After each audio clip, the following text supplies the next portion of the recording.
Hello प्यारे दोस्तों, स्वागत है आप सभी का आपके अपने यूट्यूब चैनल एजुकेशनल इन्वेस्टमेंट में। प्यारे दोस्तों, संविधान की जो पिछली कक्षाएं हैं या पिछले वीडियोस जो हैं उसमें आपने जो पढ़ा है उसी के क्रम में इस वीडियो में आगे मैं बताऊंगा। अगर आप लोगों ने उस वीडियो को नहीं देखा है तो मैं डिस्क्रिप्शन में उसका लिंक दे दे रहा हूं, आप जरूर उसको देखिएगा। और मैं तो ये कहूँगा कि आप पहले उसको देखिए फिर इसको देखिए, क्योंकि अगर आप शुरू से देखेंगे तो ही आपको बातें समझ में आएंगी। तो चलिए दोस्तों, इसी के साथ शुरू करते हैं। और दोस्तों, एक बहुत ही महत्वपूर्ण बात, अगर आप लोगों को वीडियो में कुछ कमियां, हालांकि कमियां तो बहुत सी हैं, लेकिन धीरे धीरे धीरे धीरे करके उसमें सुधार होता जा रहा है। और आप लोगों से यह रिक्वेस्ट है कि आप लोग कमियों को डिस्क्रिप्शन में या जो कमेंट सेक्शन होता है उसमें आप बताएं, और तभी इसमें सुधार होगा। और कमियों की वजह से प्यारे दोस्तों आप चैनल को छोड़कर न जाएं, क्योंकि अगर आप छोड़ के चले जाएंगे तो मुझे पता भी नहीं चलेगा कि इसमें क्या कमी रह गई। अगर आप बता देंगे तो आपकी दिक्कत भी दूर होगी और चैनल में भी थोड़ा सुधार हो जाएगा। तो मैं तो ये कहूँगा कि छोड़ने से अच्छा है आप उस कमी को बताएं और उसमें सुधार किया जाए। तो चलिए दोस्तों, फिर शुरू करते हैं। दोस्तों, पिछले कक्षाओं में हम लोगों ने अनुसूचियों के बारे में पढ़ा था। 8 अनुसूचियाँ बता दी थी मैंने, और इसमें जो है 9वीं अनुसूची के बारे में हम पढ़ने जा रहे हैं। तो 9वीं अनुसूची दोस्तों, यह अनुसूची जो है 1991 में जोड़ी गई थी। कब? 1991 में यह जोड़ी गई थी, और यह शायद पहला संविधान संशोधन था। ठीक, पहले संविधान संशोधन 1991 में यह जोड़ी गई थी, और इसके अंतर्गत राज्य द्वारा संपत्ति के अधिग्रहण की विधियों का उल्लेख किया गया है। किसके? राज्य के द्वारा संपत्ति के अधिग्रहण के विषय में। संपत्ति का अधिग्रहण का मतलब होता है कि कौन व्यक्ति कितना संपत्ति रख पाएगा और सरकार उसकी संपत्ति पर कितना कंट्रोल कर पाएगी, यह इसके द्वारा सुनिश्चित किया गया। चलिए, इसके बारे में दोस्तों अभी आप आगे डिटेल में पढ़ेंगे कि कब जो है मौलिक अधिकार में संपत्ति के अधिकार को हटाया गया है, वह किस अनुच्छेद में था, इसके बारे में आप पढ़ेंगे। और किस वाद के द्वारा इसको हटाया गया, यह भी आप पढ़ेंगे। चलिए दोस्तों, इस अनुसूची में सम्मिलित विषयों को न्यायालय में चुनौती नहीं दी सकती। 9वीं अनुसूची जो है उसमें जो जो भी विषय हैं उसको आप न्यायालय में उसको चुनौती आप नहीं दे सकते हैं। और इसमें 284 हैं जो है वर्तमान में विषय। ठीक, कितने? 284 विषय वर्तमान में इसके अंतर्गत हैं दोस्तों।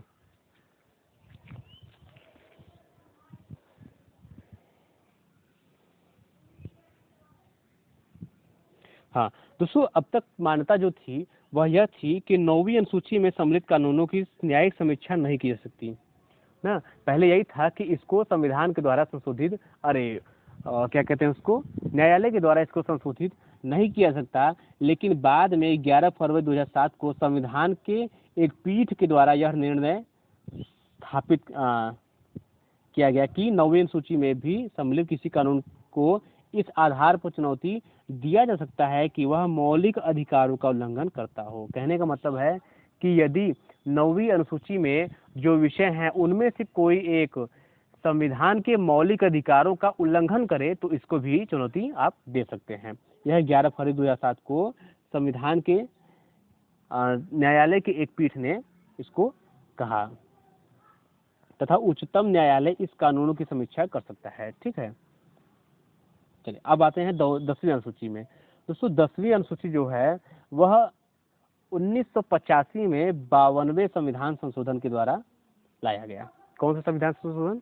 52वें संविधान संशोधन के द्वारा 1985 में यह लाया गया था। इसमें दल बदल से संबंधित प्रावधानों का उल्लेख है। किससे? दल बदल से संबंधित प्रावधानों का इसके अंतर्गत उल्लेख है।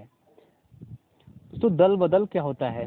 दल बदल दोस्तों अभी आप आगे पढ़ेंगे, अभी आपको मैं छोटा सा एक उसका बता देता हूँ कि दल बदल यह होता है कि किसी भी पार्टी का कोई सदस्य अगर वो होता है, वह एक पार्टी से चुनाव लड़ता है और वह दूसरे पार्टी में जीतने के बाद पहुंच जाता है, इसे ही दल बदल कहते हैं। तो इससे संबंधित कई कानून जो हैं, कई अनुसूचियां इसके बनाई गई हैं और उनको 10वीं अनुसूची के अंतर्गत रखा गया। अब आते हैं 11वीं अनुसूची। दोस्तों, 11वीं अनुसूची जो है तिहत्तरवें संविधान संशोधन 1993 के द्वारा जोड़ी गई। किसमें?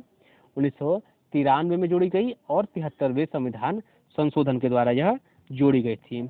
और इसमें प्यारे दोस्तों पंचायती राज्य संस्थाओं को कार्य करने के लिए 29 विषय प्रदान किए गए इसके द्वारा। कितने? 29 विषय इसके द्वारा प्रदान किए गए थे 1993 में 73वें संविधान संशोधन के द्वारा। चलिए अब आते हैं 12वीं अनुसूची में। प्यारे दोस्तों 12वीं अनुसूची जो है वह 1993 में 74वें संविधान संशोधन के द्वारा यह जोड़ी गई थी। कौन सी संविधान संशोधन? यह 74वें संविधान संशोधन के द्वारा 1993 में जोड़ी गई। दोस्तों यह संविधान संशोधन जो है उसको शॉर्ट फॉर्म में फिर कॉमा स के ऊपर बिंदी फिर संविधान संशोधन शॉर्टकट में भी इसको लिखा जाता है। और आगे जो है मैं इसी प्रकार से लिखूंगा, आप उसको समझ जाइएगा। हालांकि मैं बीच बीच में भी इसके बारे में बताता रहूंगा ताकि आप लोगों को दिक्कत न होने पाए।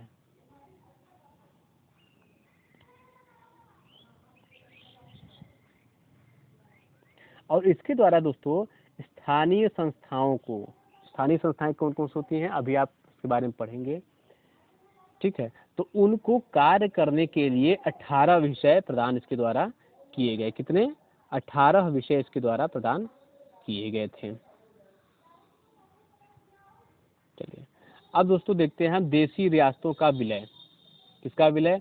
देशी रियासतों का विलय। दोस्तों भारत के आज़ादी के समय यह कई तरह के रियासतों में बटी हुई थी। कई तरह की रियासतों में कई तो ऐसे रियासत थे जो भारत में सम्मिलित नहीं होना चाहते थे बल्कि वह अपना एक अलग ही देश बनाना चाहते थे। और जब भारत आज़ाद हो रहा था तो पाकिस्तान भारत में मिलना नहीं चाहता था, वह अलग होना चाहता था।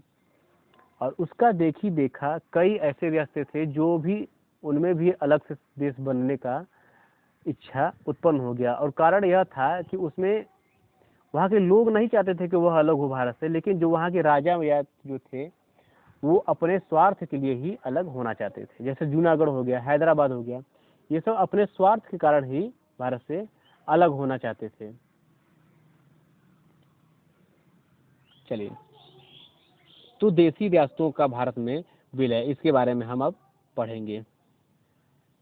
दोस्तों भारत में जो रियासतें थी उसको भारत में सम्मिलित करने या एक भारत बनाने की जिम्मेदारी सरदार वल्लभ भाई पटेल के पास आई और उन्हीं के नेतृत्व में रियासती मंत्रालय बनाया गया। ठीक, चलिए अब हम दोस्तों देखते हैं कि किन किन रियासतों को किस किस प्रकार से भारत में मिलाया गया था। इसमें सबसे पहला है जूनागढ़ की रियासत। और जूनागढ़ की रियासत को जनमत संग्रह यानी लोगों से पूछ कर या उनसे चुनाव करवा करके उनसे पूछ करके भारत में सम्मिलित किया गया। जूनागढ़ के लोगों ने भारत में सम्मिलित होने के लिए हामी भरी। दोस्तों आज जो है इस समय कुछ दिन हो गए हैं, लगभग एक हफ्ते हो गए हैं, पाकिस्तान ने एक ऐसा मैप निकाला है जिसमें उसने जूनागढ़ को भी अपने में सम्मिलित बताया है या अपने देश का हिस्सा बताया है। हालांकि किस आधार पर उसने बताया है वह वही जानता है। और भारत में इसको कोई सीरियसली लेता भी नहीं है, कई लोग तो उसको मजाक में ही उड़ा देते हैं।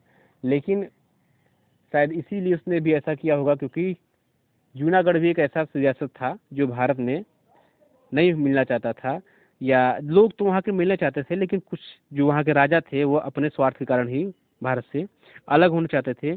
और वह न तो भारत में न तो पाकिस्तान में बल्कि वह ही अपना एक अलग ही देश बनाना चाहते थे।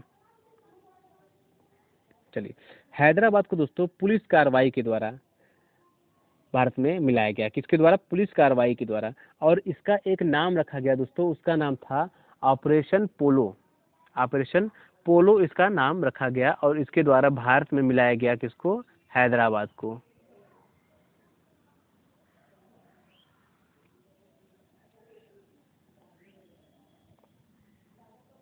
हाँ, जम्मू कश्मीर को दोस्तों विलय पत्र के द्वारा भारत में मिलाया गया। विलय पत्र क्या था दोस्तों? विलय पत्र पंडित जवाहरलाल नेहरू के द्वारा जो जम्मू कश्मीर के महाराजा थे हरि सिंह, उनके द्वारा विलय पत्र करके यानी कि अगर वह भारत में मिलते हैं, विलय करते हैं, तो उनको या उनके राज्य को कई प्रकार के छूट जो है वह दिए जाएंगे। और इसको जो है धारा 370 में ही लगाया गया था, डाला गया था, जो कि अभी हटा दिया गया है। और धारा 370 और 35A दोनों को ही भारत से अब जो है संविधान से हटा दिया गया है। लेकिन यह विलय पत्र के द्वारा ही जम्मू कश्मीर को मिलाया गया था।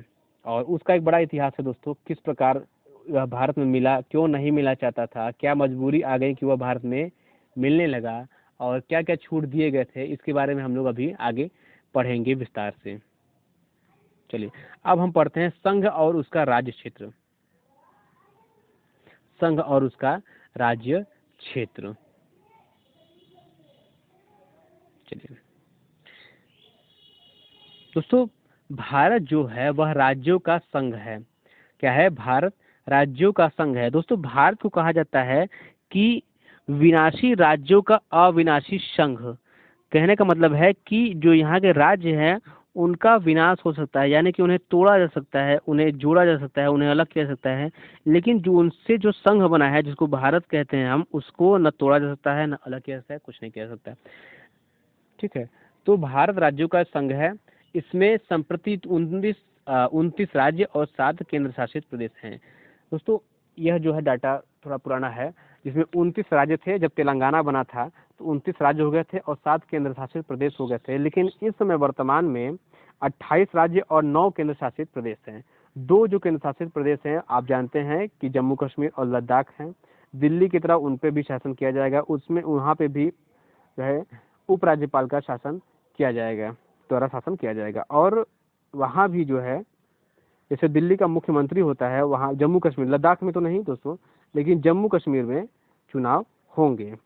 चलिए अनुच्छेद 1 दोस्तों, अब हम अनुच्छेदों के बारे में पढ़ेंगे, जिसमें सबसे पहला अनुच्छेद है अनुच्छेद 1 में है पहला, भारत अर्थात इंडिया जो है वह राज्यों का संघ है।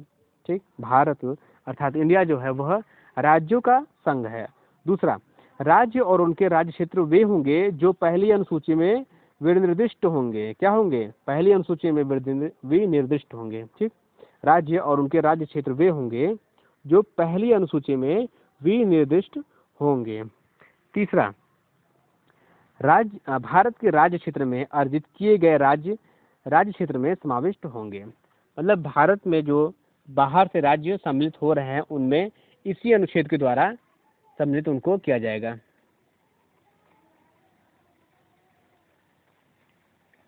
चलिए अगला देखते हैं, अनुच्छेद 2। अनुच्छेद 2 कहता है दोस्तों कि भारत की संसद को विधि द्वारा, भारत की संसद को विधि के द्वारा ऐसे निबंधनों और शर्तों पर जो वह ठीक समझे संघ में नए राज्य का प्रदेश या उनकी स्थापना की शक्ति प्रदान की गई है। अर्थात भारत के क्षेत्र के अंतर्गत जो राज्य हैं उनमें नए राज्यों का निर्माण करना या पुराने 2 राज्यों को एक कर देना, भारत जो वो ठीक समझे, जो वर्जित हो, वह यह शक्ति प्रदान करती है। और इसी के द्वारा ही जम्मू कश्मीर और लद्दाख को अलग किया गया। जम्मू कश्मीर तो पहले से एक राज्य था, लेकिन लद्दाख एक नया राज्य उस समय बना इसी संविधान के द्वारा, इसी जो है अनुच्छेद के द्वारा। चलिए अब तीसरा अनुच्छेद है प्यारे दोस्तों, यह कहता है कि नए राज्यों का निर्माण जो है और वर्तमान राज्यों के क्षेत्रों पर नामों में परिवर्तन संसद विधि द्वारा कर सकती है। अर्थात जो पुराने हैं भारत के अंतर्गत या जो नए बनते हैं उनके जो नाम में परिवर्तन है वह इस अनुच्छेद के द्वारा किया जाएगा। ठीक है दोस्तों, इस वीडियो में बस इतना ही। अगर आप लोगों ने पुराना वीडियो नहीं देखा है तो जैसा कि मैंने बता चुका है कि आप जरूर देखिएगा। और अगर यह वीडियो पसंद आता है तो इसे भी लाइक करिए, सब्सक्राइब करिए और शेयर करिए, और इस चैनल को ग्रो कराने में दोस्तों अपना महत्वपूर्ण योगदान दीजिए। दोस्तों इसी के साथ ही नमस्कार, खुश रहिए, स्वस्थ रहिए, ज्ञान लीजिए, ज्ञान बांटिए, क्योंकि नॉलेज अच्छी चीज़ है।